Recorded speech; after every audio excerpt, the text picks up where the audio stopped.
តងទៅនឹងការរៀនគណិតវិទ្យាសម្រាប់កម្រិតមហាវិទ្យាល័យអញ្ចឹងមុននឹងយើងចាប់ផ្ដើមខ្ញុំសូមនិយាយបន្តិចសិនណាតកតងទៅនឹង lecture មួយនេះគឺជា lecture មួយនៅក្នុងមុខវិជ្ជា Stochastic Calculus ប៉ុន្តែនៅក្នុងយើង apply ជាមួយនឹង financial mathematics ណាមានន័យថាអ្វីដែលគ្នាយើងរៀនបែបគណិតវិទ្យាបែបហិរញ្ញវត្ថុគឺអត់ដូចការយើងរៀននៅឆ្នាំទី4យើងរៀនបែបយើងរកការប្រាក់យើងរកការប្រាក់សមាសការប្រាក់តូលការប្រាក់ផ្គួបអីចឹងទៅមានរូបមន្តច្រើនហូរហែចឹងទៅប៉ុន្តែលំហាត់ដែលខ្ញុំចង់បង្ហាញគ្នាយើងនៅក្នុងពេលនេះគឺជាលំហាត់មួយនៅក្នុងមុខវិជ្ជា Financial Mathematics ប៉ុន្តែយើង apply ជាមួយនឹង Stochastic Calculus គាត់នេះអញ្ចឹងណាមានន័យថាយើង apply ជាមួយនឹង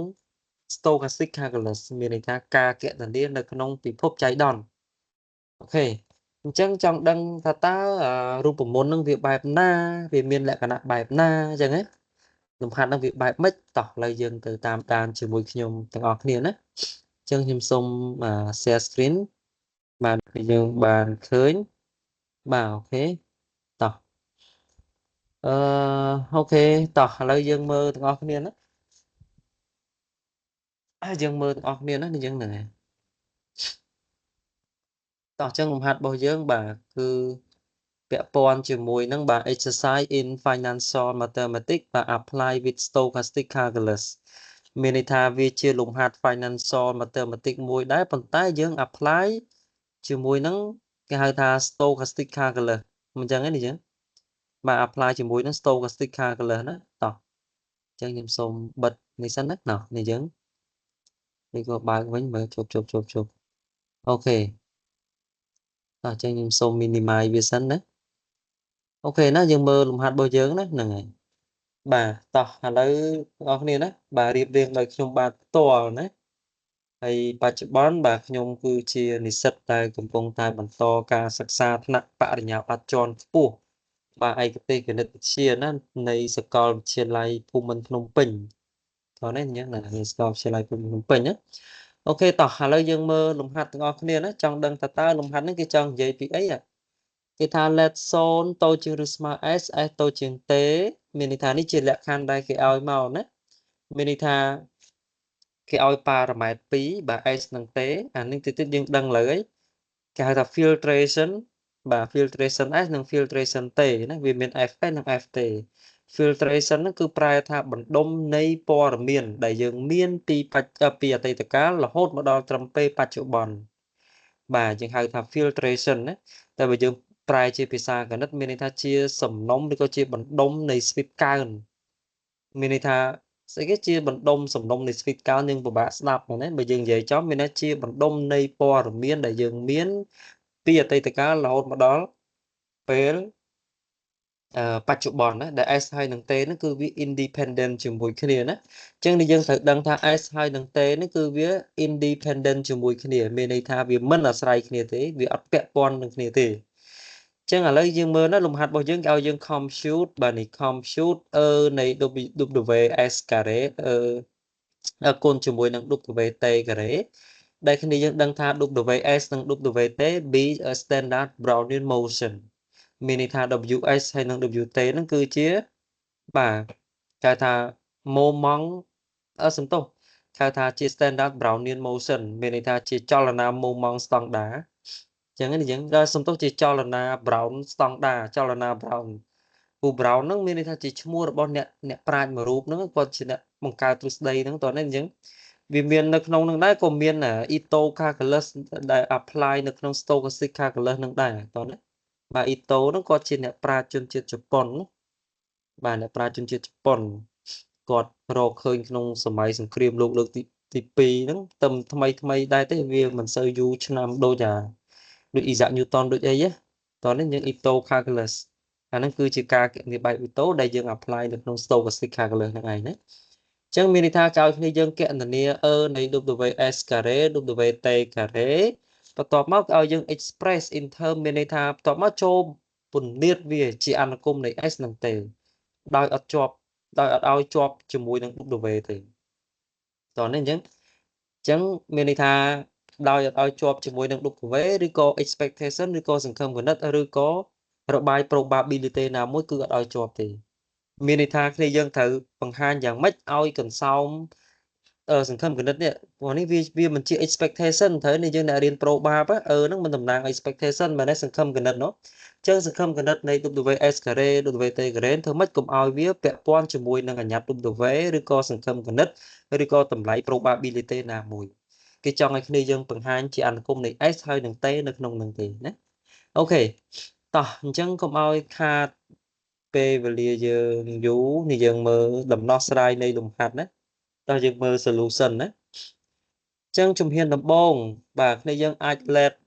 WT ដែល T នឹងវិជ្ជមានឬស្មើ0បាទ be a standard Brownian motion បាទជាមួយនឹងលក្ខខណ្ឌ S អមជាងឬស្មើ0តែតូចជាងឬស្មើទេអាហ្នឹងជាលក្ខខណ្ឌដែលគេឲ្យមកនៅខាងលើនេះជា primi តោះនេះឬក៏យើងហៅថាជា hypothesis ជាសមត្ថកម្មដែលយើងមានតោះនេះអញ្ចឹងសូមញ៉ាំទឹកតិចសិន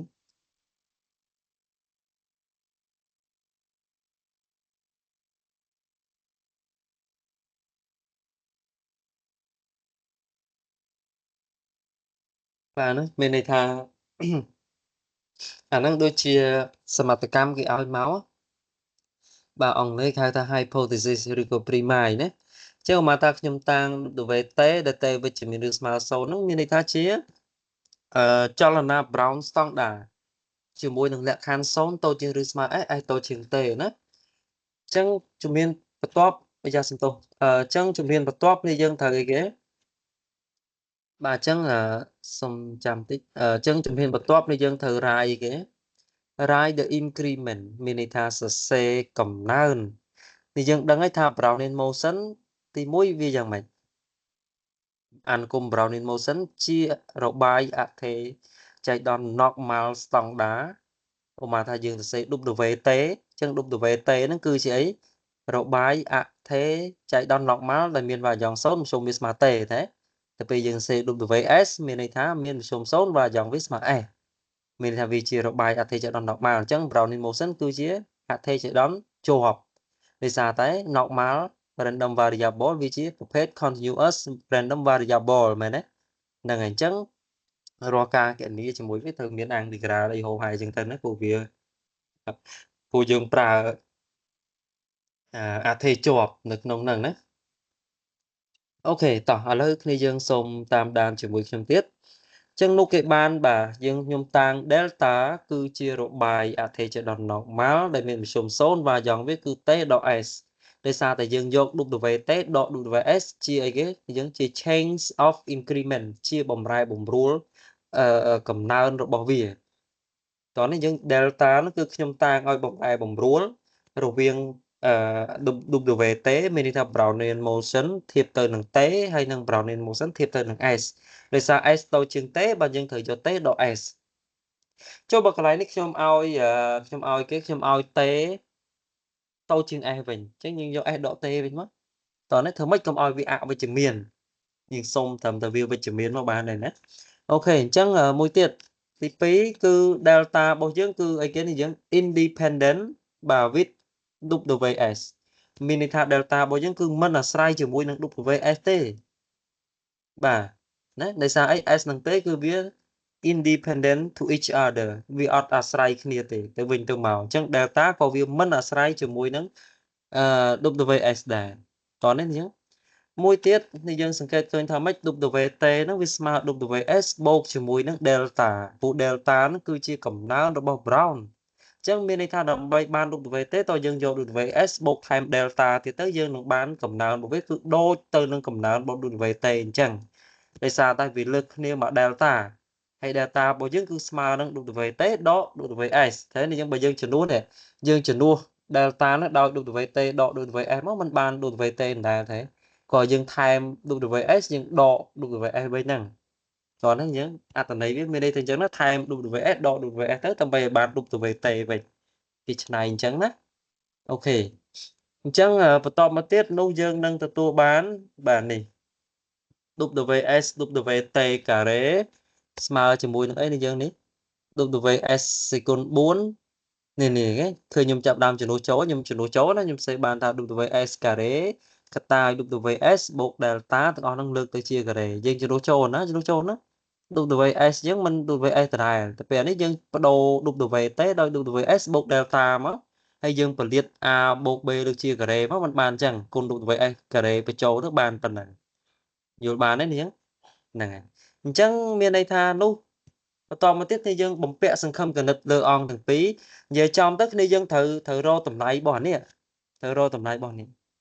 ត្រូវបង្ហាញថាតម្លៃរបស់កន្សោមហ្នឹងគឺជាអនុគមនៃ S ហើយនឹងតេណាអញ្ចឹងអធិស្ឋានផងកន្លែងខ្ញុំហើយជាអាចខ្ញុំមានបញ្ហានេះចឹងនេះអធិស្ឋានប៉ុណ្ណឹងចាំមើលសុំទោសខ្ញុំសុំថែបកែអានេះមិនតិចអានេះមិនមែន W តេទេញ៉ា WS ណាWS អេណា WS សេគុណ4បូក 2E WS គីប delta ហើយបានបូក WS ការ៉េនៃ delta ការ៉េមាននេះយើងបំពាក់សង្ឃឹមគណិតចូលណាបាទបំពាក់សង្ឃឹមគណិតចូលអង្គសងខាងណាអញ្ចឹងកន្លែងនេះគឺស្មើជាមួយនឹងបាទនៃអានេះសំទោស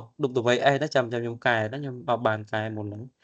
បាទកន្លែងនេះដោយសារតែសង្ឃឹមគណិតមានលក្ខណៈ linear អញ្ចឹងខ្ញុំអាចផ្ដាច់សង្ឃឹមគណិតចេញជា2ផលគុណបាទសង្ឃឹមគណិតឌីផលគុណស្មើផលគុណនៃសង្ឃឹមគណិត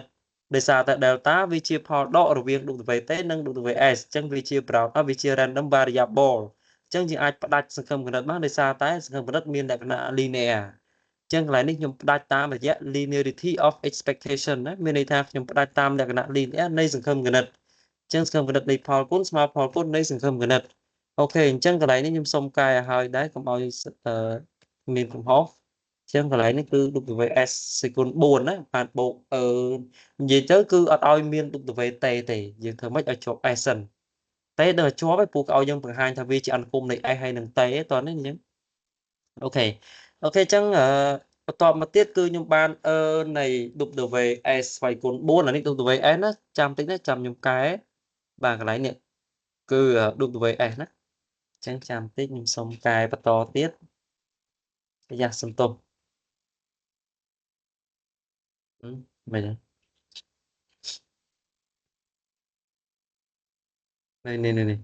កន្លែងនេះគឺ WS ណាអូចប់សំទោសមិនចឹងឈប់ឆេ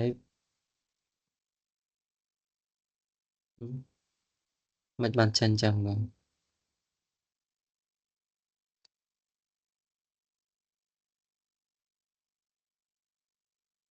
ចាំតិចយើង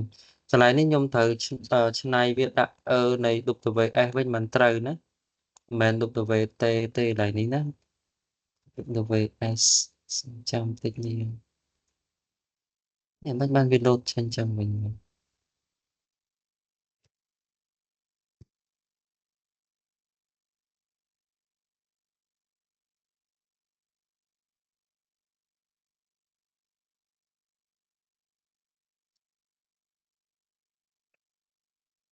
បាទនេះវាយើងបាននៃ WS សេគុណ4បនបូក 2 WS គីបហើយបានគុណនឹងនៃកន្លែងនេះ delta យើងមិនជំនួសវាដោយគេមិន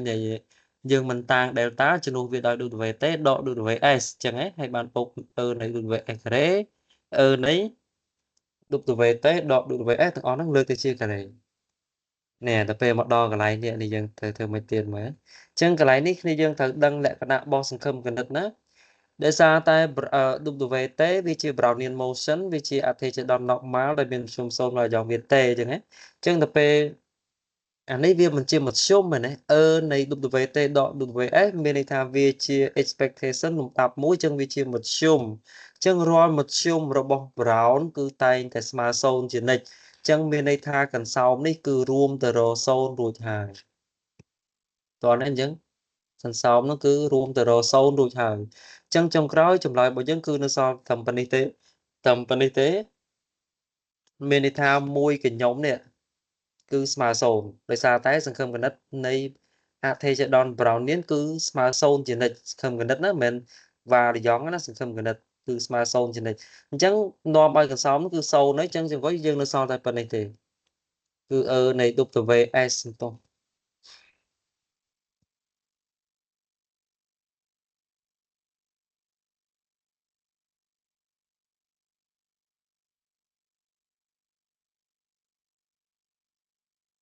Còn mà chẳng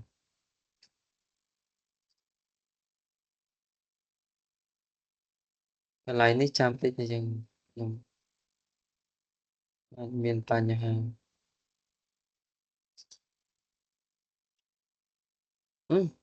giờ nụ bình tiên á mà chẳng sông chăm tích là chẳng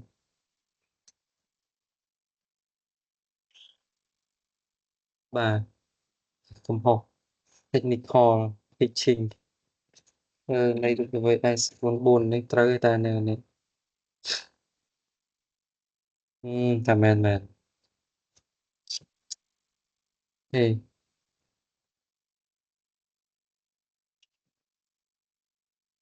này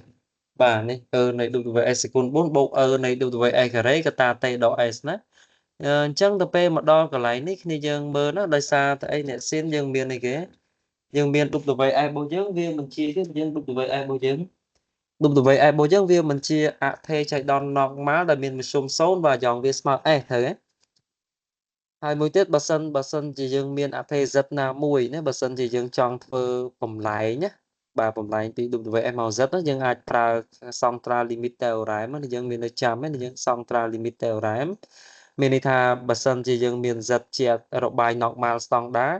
01យើងចង់បំលែងវាឲ្យទៅ standard អញ្ចឹងមានតែប្រើ central limit theorem ហើយយើងហៅថា limit central limit ហៅថា Traceable limit កណ្ដាលឬក៏ Traceable limit ផ្ចិតបាទអញ្ចឹងនោះយើងនឹងទទួលបាននៃ z ការ៉េគឺស្មើ1តើនេះដោយសារ z របស់យើងជារបាយអថេចៃដន្យ normal ដែលមានមធ្យម0បាទយ៉ាងវា1អញ្ចឹងនេះគឺជា variance បាទនៃ z ការ៉េនោះគឺតំណាងឲ្យ variance របស់វាស្មើ1ហើយនៃ z សេគុណ4គឺស្មើ3ណាលក្ខណៈបរិធេចដន normal នេះអញ្ចឹងមានន័យថាបើសិនជានៃ z ការ៉េស្មើ1អញ្ចឹងនៃ z សេគុណ4គឺស្មើ3នៃ z សេគុណ6ស្មើប៉ុន្មានអញ្ចឹងស្មើនិយាយទៅវាថយស្មើ5អញ្ចឹងទៅវាថយមួយលេខណាបាទចុះអញ្ចឹងកន្លែងនេះនាំឲ្យយើងទិញបានថាម៉េចស៊ីនដល់យើងមានអីគេ WA របស់យើងគឺគ្នាយើងសិក្សានៅក្នុង distribution ណាមានន័យថាយើងធ្វើបំលែងចែកដោយប្រើ limit central នេះខ្ញុំសរសេរថា central limit theorem សំណួរសួរថាម៉េចបានអានឹងមកពីណាដោយសារយើងមានទ្រឹស្ដីបត្តិ central limit theorem ទៅយើងបំលែង WN ទៅជាឬការ៉េនៃ S គុណនឹង Z ដែល Z នោះគឺជា standard normal distribution ណាជាបំលែងចែកបំលែងចែក normal standard ណាគឺ Z ហ្នឹងឯងអូខេអញ្ចឹងកន្លែងនេះខ្ញុំអាចសរសេរបានថាម៉េចអញ្ចឹងនេះយើងចំនួនវាចូលមក that we get បាទនោះយើងនឹងទទួលបាននៃ WS ការ៉េហ្នឹងមានន័យថាស្មើនឹង S គុណជាមួយនឹងនៃ Z ការ៉េគឺស្មើ S ដោយសារតែនៃ Z ការ៉េយើងគឺស្មើ1អញ្ចឹង1គុណ S បាន S ហើយនៃ WS គុណ4ស្មើនឹង S ការ៉េគុណនឹងនៃ Z សេគុណ4អញ្ចឹងមានន័យថាស្មើនឹង 3S ការ៉េដោយសារនៃ Z សេគុណ4អញ្ចឹងស្មើ3អញ្ចឹង3គុណ S ការ៉េគឺយើងបាន S ការ៉េត្រូវនេះអញ្ចឹងបាទ i ការ៉េណាដោយសារនេះវា w i ការ៉េនោះអញ្ចឹងនេះវាត្រូវតែ i ការ៉េអញ្ចឹងនេះអញ្ចឹងបាទ i ការ៉េណាអូខេចានេះវាទៅជាអានេះដោយសារ w i សេគុណ4អញ្ចឹងវាត្រូវ i ការ៉េឯងត្រូវព្រោះ w i អញ្ចឹងมันទៅជាឬ s អញ្ចឹងទៅពេលយើងលើកសេគុណ4មកมันបាន i ការ៉េហើយបាននៃសេគុណ4អញ្ចឹងស្មើ 3i ការ៉េណានេះយើងទៅសេតិចនេះនេះយើងឃើញអញ្ចឹងណាតបមកនេះយើងកណនាមកនេះ then we get បាទនោះយើងនឹងទទួលបាននៃ WS ការ៉េ WT ការ៉េនេះយើងជំនួសចូលមកមិនស្មើនៃ WS សេគុណ4បូកនៃ WS ការ៉េកតា T ដក S ឥឡូវនៃ WS សេគុណ4មិនស្មើ 3S ការ៉េជំនួសចូលឃើញទេបូកនេះនៃ WS ការ៉េវាមិនស្មើនឹង S នេះណានៃនេះវាមិនស្មើនឹង S អញ្ចឹងវាទៅជា S កតា T ដក Sចឹងនេះយើងកណនាមកគុណបញ្ចូលមកនេះយើងបាន 3s ការ៉េបូក st ដកបូក st ដកអីដក s ចឹងណាចឹងយើងមើលមកយើងបានថាម៉េចចឹងដក s ការ៉េចឹង 3s ការ៉េដក s ការ៉េវាមិននៅសល់ 2s ការ៉េហើយនេះមិន st ចឹងចម្លើយចុងក្រោយរបស់យើងគឺស្មើនឹង st បូក 2s ការ៉េបាទអាហ្នឹងហើយមានន័យថាជាកន្សោមរបស់អានុគមសង្ឃឹមគណិតនៃ WS ការ៉េ WT ការ៉េហ្នឹងដោយមិនជាប់ពាក់ព័ន្ធជាមួយនឹង W ឬក៏សង្ឃឹមគណិតឬក៏របាយ probability ណាមួយទេគេធ្វើម៉េចយើងទាញវាឲ្យបានថាម៉េចវាជារបាយ សំទោសវាជាអានុគមដែលជាប់ពាក់ព័ន្ធជាមួយនឹង S ហើយនឹង T តែប៉ុណ្ណោះអញ្ចឹងនេះយើងបានរកឃើញអីអញ្ចឹងបាទខ្ញុំអាចឆ្លើយបានថាដូច្នេះបាទយើងមានកន្សោមហ្នឹងបាទសង្ឃឹមគណិតនៃ